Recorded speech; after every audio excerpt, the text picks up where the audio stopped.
and welcome to another edition of Carolingia's Test Kitchen. I'm Zolani Faber, and today we'll be tackling a recipe for trout from my rather battered copy of Thomas Dawson's The Good Housewife's Jewel. Let's have a look. A trout baked or minced. Take a trout and seethe him, then take out all the bones. Then mince it very fine with 3 or 4 dates minced with it, seasoning it with ginger and cinnamon and a quantity of sugar and butter. Put all these together, working them fast. Then take your fine paste and cut it in 3 corner ways in a small bigness of 4 or 5 coffins in a dish. Then lay your stuff in them, close them, and so bake them.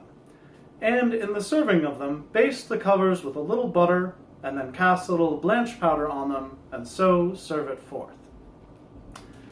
Obviously, in Renaissance recipes, there can be a lot less detail than in a modern recipe, and in this particular case, there are some complexities in our interpretation, like what is a small bigness? We'll tackle them one at a time as we go. I happen to have had a frozen fillet of trout in my freezer, so I'll be working with that. And I think a lot of you already have some seethed, that is boiled and minced fish in your pantry, so we'll be trying one of these with a can of tuna fish and comparing them at the end. As always on Carolingia's Test Kitchen, we haven't tried this recipe before, so let's see what happens. Here we have our boiling water, and we're just going to slide this trout fillet in there, and we'll leave it in there for a couple of minutes until it turns a little bit white and becomes firm. Now we're going to make our fine paste. Dawson has a recipe for paste in The Good Housewife's Jewel, which I have not used before, so I'm taking a stab at these proportions. We'll be taking a 1.5 cups of flour. I'll just make a hole in the center of that. Put in 2 egg yolks and 2 tablespoons of melted butter. Now I'm going to work this in gradually, and I have here a quantity of beef stock that I can mix in as needed to make the paste more pliable.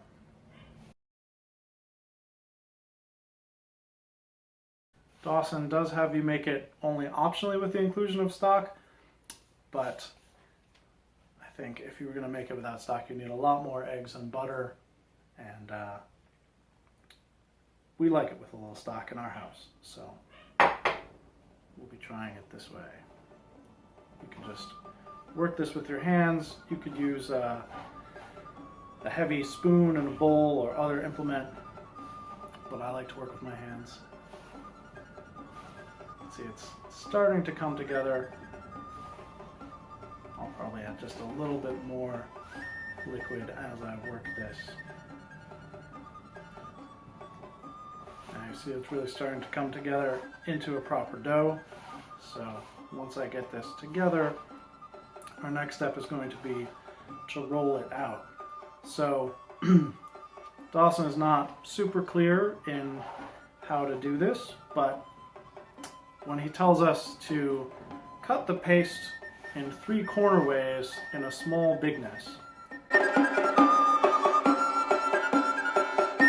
there's some ambiguity there, of course. We are choosing to interpret that as cutting into triangles, which we can make coffins of a sort. Coffins are a medieval or Renaissance term for pie, but we can make ours essentially as turnovers. We're going to cut them into flat triangles, fill them, and fold over the corners to make a fairly modern turnover.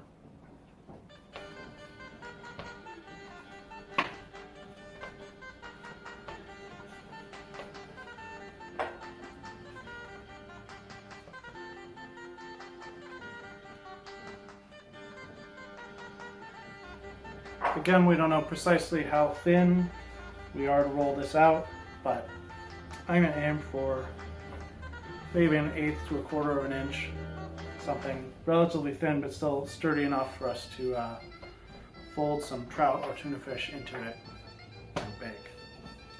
Alright, now I'm going to cut this out into rough triangles. You don't need to worry too much about getting them beautiful because they're going to be folded together anyway.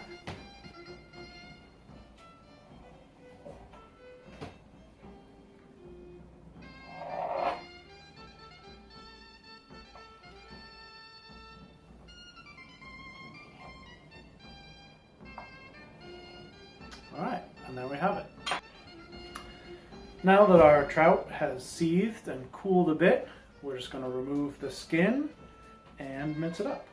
So I'll just be taking a fork and using that to pry up the skin. Now that this is boiled, it's a lot easier to get this off. There we go. And we're just going to quickly mince this up, being on the lookout for any bones, as you always should do in a fish, even a nicely filleted fish like this.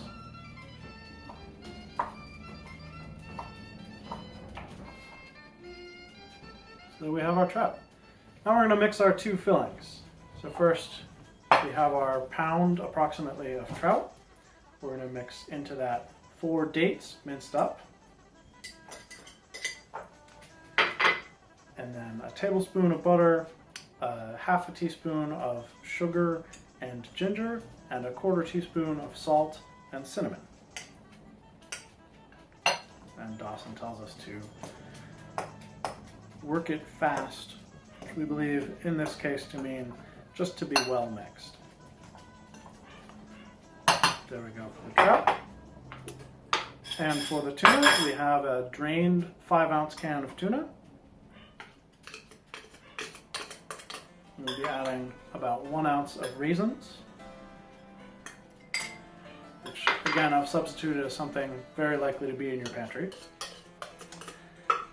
A teaspoon of butter, a pinch of sugar and ginger, and a half a pinch of salt and cinnamon.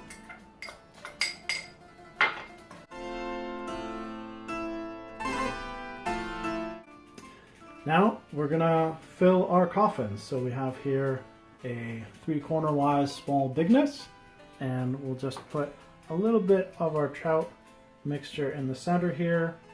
It's very tempting to overfill these.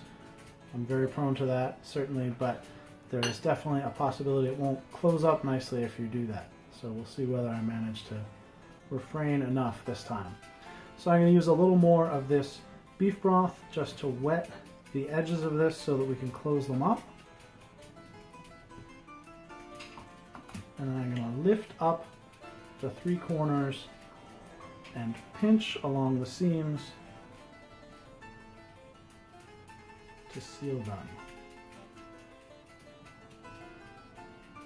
And you'll see it actually winds up looking a little bit like a samosa. Here we have our 5 coffins on a lightly oiled baking pan, and we're going to slide this into a 350-degree oven. We'll take a look at it after about 25 minutes. Alright, it's been 25 minutes. Let's have a look. These are browned a little bit, and I think they're well cooked, so we'll set them aside to cool. Alright, now that these have cooled for a minute, we've got our sample tuna coffin and our sample trout coffin. I'm going to cut these open and have a taste.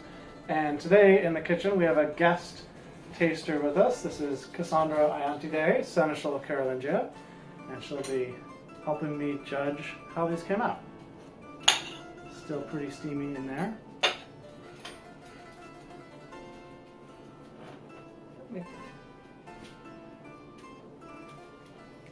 This is a 2-fork job.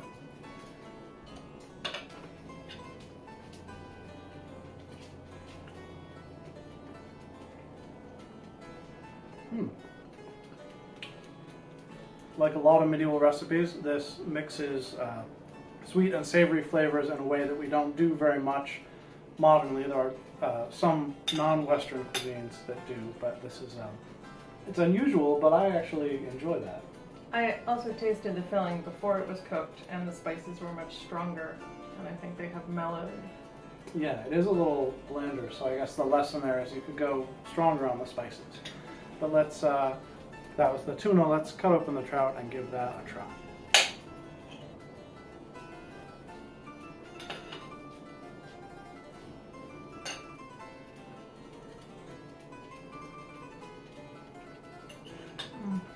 Trout is much fishier.